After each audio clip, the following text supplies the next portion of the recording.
안녕하세요. 사하구 청소년 문화의 집 청소년 지도사 김대용입니다. 저는 오늘 이제 청소년 참정권을 주제로 한 보드게임 형식의 프로그램인 투표하러 가는 길을 이제 여러분들에게 소개하려고 합니다. 그럼 목차 먼저 보실까요? 첫 번째로는 우리가 왜 청소년 참정권을 알아야 하는지에 대한 이야기를 해볼 거고요. 두 번째는 프로그램을 왜 만들게 되었는지, 그리고 세 번째는 이제 게임 진행 방법은 어떻게 되는지, 그리고 네 번째는 프로그램 진행을 위해서 우리 지도자 선생님들께서는 어떤 준비를 해야 하는지에 대해 알려드리겠습니다. 마지막 다섯 번째는 이제 원활한 이제 진행을 위해서 유의해야 할 점은 무엇이 있는지 한번 살펴보도록 하겠습니다. 우리 선생님들 이제 청소년 참정권의 의미를 정확히 알고 계신가요? 참정권이란 국민이 국정에 직접 또는 간접으로 참여하는 권리를 뜻합니다. 우리가 알고 있는 이제 선거권, 피선거권, 국민투표권 등이 대표적인 참정권이라고 볼 수 있고요. 투표하러 가는 길은 참정권 중에서도 선거권에 대한 주제를 다루고 있습니다. 우리나라는 1948년 정부 수립과 함께 만 21세, 만 20세, 만 19세로 선거 연령이 점점 낮아졌습니다. 그리고 2020년 4월 15일에 치러진 제21대 국회의원 선거에서부터 만 18세 유권자, 당시에는 2002년 4월 16일생까지 포함해서 고3 청소년들이었죠. 이런 청소년들에게 선거권이 주어졌고요. 많은 친구들이 교복을 입고 당당히 투표소에 들어가 소중한 한 표를 행사하였습니다. 이후 올해 치러진 제20대 대통령 선거, 그리고 제8회 전국 동시 지방선거에서도 만 18세 유권자들이 선거에 적극 참여하였습니다. 그럼 이제 생애 첫 투표에 참여한 만 18세 유권자들의 투표율 어땠을까요? 이제 궁금하지 않으세요? 2020년 중앙선거관리위원회에서 발표한 제21대 국회의원 선거 투표율 분석에 따르면 만 18세 유권자들의 투표율은 59.4%로 20대 44.1%, 30대 45.1%보다 높게 나왔습니다. 비록 선거인 비율로 보면은 전체 1.2%밖에 되지는 않지만 다른 연령보다 높은 투표율은 우리 청소년들도 참정권에 많은 관심을 가지고 있다는 걸 나타내는 거겠죠. 2020년 당시 중앙선거관리위원회에서는 생애 첫 투표를 하는 만 18세 새내기 유권자들을 위해서 적극적인 홍보와 관련 자료를 배포하였습니다. 그러다 보니 우리 청소년들에게 어떻게 하면 이 참정권의 정보들을 조금 더 쉽고 재미있게 전달할 수 있을까라는 고민을 이제 하게 되었습니다. 그래서 저희 문화의 집의 청소년 참정권 동아리 유자청 친구들과 많은 회의와 자료 조사를 거쳐서 참정권을 주제로 한 보드게임을 개발하게 되었습니다. 그럼 게임 진행 방법 한번 알아보도록 하겠습니다. 우선 게임 플레이어는 최소 2명에서 최대 8명까지 참여 가능하고요. 개인전과 팀전으로도 진행 가능합니다. 주사위를 던져서 가장 먼저 투표소에 도착하는 유권자 플레이어가 되겠죠. 승리하는 게임입니다. 투표소에 도착하면은 실제 투표 절차에 따라 투표를 하게 되고요. 하지만 이때 이제 승리 투표를 위해서는 정해진 카드 수량을 충족해야만 하는데요. 이 카드 수량은 게임 전 유권자 플레이어들과 함께 정하게 됩니다. 승리 투표를 위한 카드 수량을 충족하지 못한 상태에서 투표소에 도착하게 되면 그 유권자 플레이어는 투표를 할 수 없게 됩니다. 그렇게 되면 뒤로 돌아가서 추가 카드를 획득한 후에 다시 투표소에 돌아와야 합니다. 주사위를 던지면 해당하는 칸의 플레이 카드를 획득할 수 있습니다. 여기서 게임 팁을 한 가지 드리자면 내가 획득한 플레이 카드는 다른 유권자 플레이어가 뺏어갈 수 있습니다. 그렇기 때문에 최대한 많이 획득하는 게 중요하겠다고 볼 수 있습니다. 투표소에 도착하기에는 이제 많은 경고칸이 유권자 플레이어를 노리고 있습니다. 경고칸에는 다양한 벌칙이 기다리고 있는데요. 예를 들면은 뒤로 몇 칸 이동한다거나 아니면은 몇 회 턴을 쉰다거나 아니면은 출발점으로 돌아간다거나 그리고 나의 카드를 몇 장 반납을 하거나 이런 이제 벌칙을 수행을 할 수가 있습니다. 단 이제 경고를 통해서 뒤로 돌아갔을 경우에는 해당 칸의 카드는 추가로 획득을 할 수가 없습니다.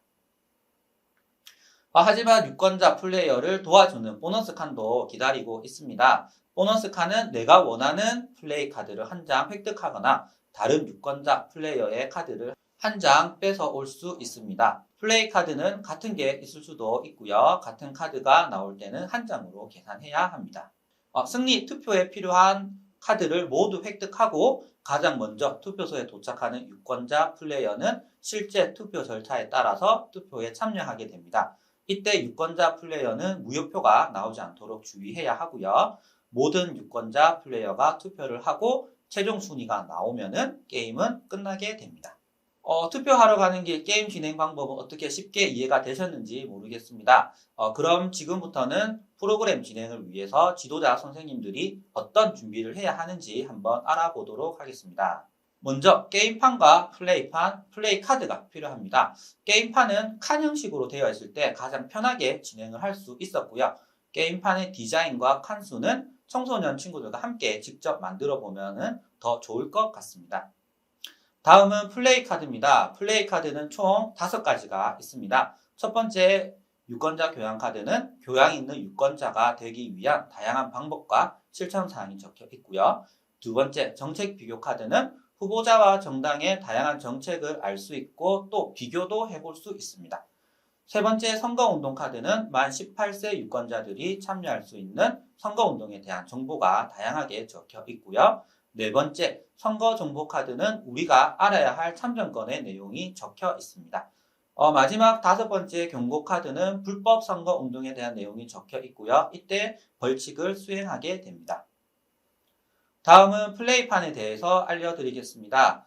플레이판 디자인 역시 청소년 친구들과 함께 만들어 보는 것을 한번 추천드리고요.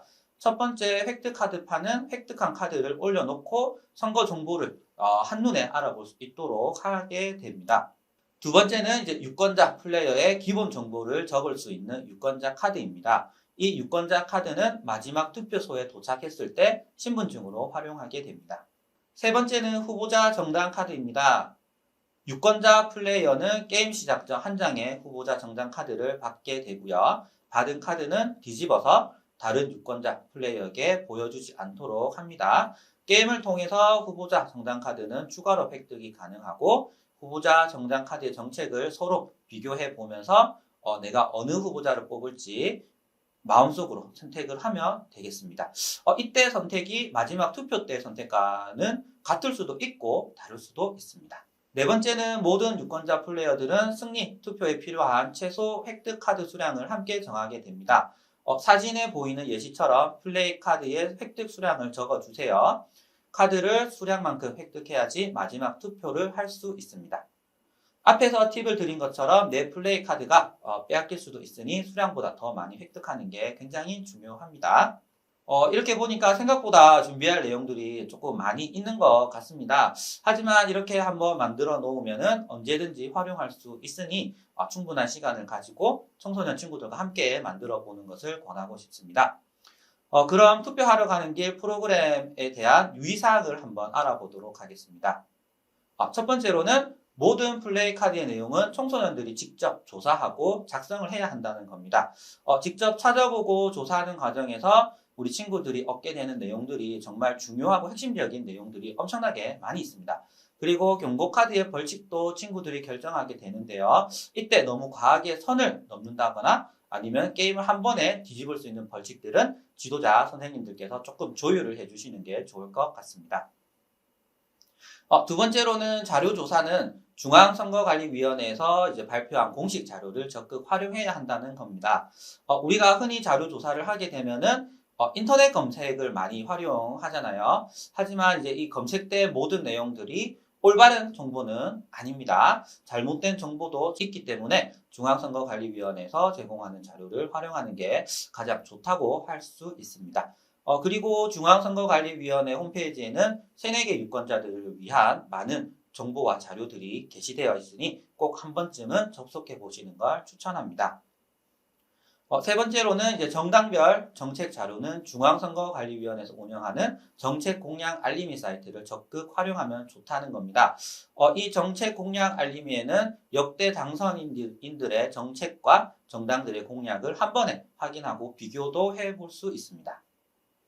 마지막으로 조사한 모든 자료는 다시 한 번 더 팩트 체크를 해서 이 정보가 정확한지 그리고 다른 사람들에게 전달할 수 있는 건지를 확인을 해야 합니다. 투표하러 가는 길의 개발 배경부터 유의사항까지 알아보았습니다. 오늘 소개한 내용들이 현장에 계신 선생님들에게 많은 도움이 되었으면 하고요.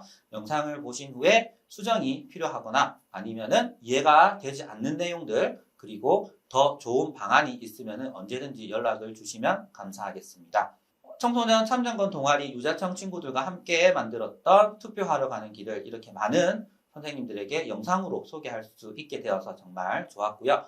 청소년 참정권 주제로 한 프로그램이 많이 개발되고 운영되어지길 바라면서 지금까지 사고청소년 문화의 집 청소년 지도사 김대용이었습니다. 감사합니다.